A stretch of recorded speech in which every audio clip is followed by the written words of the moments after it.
नमस्कार, बहुत बहुत स्वागत है आपका। अमेरिकी राष्ट्रपति की पत्नी मेलानिया ट्रंप यानी कि फर्स्ट लेडी जिन्हें कहा जाता है, उन्होंने एक खुलासा किया है कोरोना काल के दौरान ही, और जब वो कोरोना खुद थी पॉजिटिव, उस दौरान उन्होंने ये भी कहा है कि उनका बेटा जो है वो भी कोरोना पॉजिटिव था। यानी 14 साल का उनका लड़का बैरन भी कोरोना पॉजिटिव पाया गया था, लेकिन अब वो भी ठीक है। लेकिन इस पूरे के पूरे मसले पर उन्होंने बहुत सी बातें कही। उन्होंने ये भी कहा कि किस तरह से जब वो कोविड पॉजिटिव पाई गई, और आपको याद होगा ये 1 अक्टूबर का दिन था, और 1 अक्टूबर के दिन हमने आपको बताया था कि कैसे डोनाल्ड ट्रंप और मेलानिया ट्रंप जो है वो कोविड पॉजिटिव पाए गए हैं। हालांकि इसके 1 हफ्ते बाद ही डोनाल्ड ट्रंप की जो रिपोर्ट है वो भी नेगेटिव आ गई थी, और मेलानिया ट्रंप भी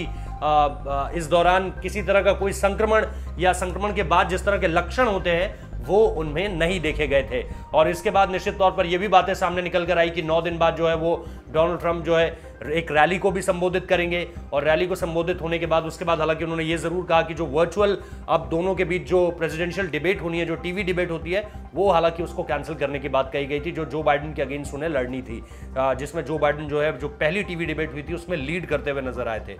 तो ऐसे में जो बैरन है उनका बेटा, उसको लेकर के मेलानिया ट्रंप ने कहा है कि सबसे पहले जब उनकी अपनी रिपोर्ट कोविड पॉजिटिव आई तो सबसे पहला ख्याल यही था कि मेरे बेटे की रिपोर्ट कहीं पॉजिटिव ना आ जाए, क्योंकि उन्होंने लिखा कि स्वाभाविक रूप से मेरे मन में तुरंत मेरे बेटे के लिए फिक्र पैदा हुई। टेस्ट के बाद उन्होंने ये बताया कि उसकी रिपोर्ट भी जो है वो पॉजिटिव आई थी, और फिर उसके बाद कुछ दिनों बाद जब उसका टेस्ट कराया गया तो नेगेटिव आई रिपोर्ट।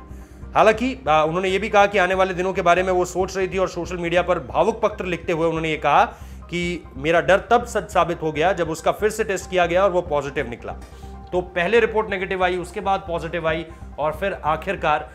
कुछ वक्त लगा और उसके बाद बैरन की रिपोर्ट भी जो है वो नेगेटिव आ गई है। तो ये अब तक दुनिया इस बात से अनजान थी कि अब तक दुनिया को यही लग रहा था कि सिर्फ मेलानिया और डोनाल्ड ट्रंप ही जो है वो कोविड पॉजिटिव हुए थे, लेकिन व्हाइट हाउस में रह रहा उनका बेटा 14 साल का बेटा बैरन भी कोविड पॉजिटिव पाया गया था। बहुत बहुत शुक्रिया इस वीडियो को देखने के लिए।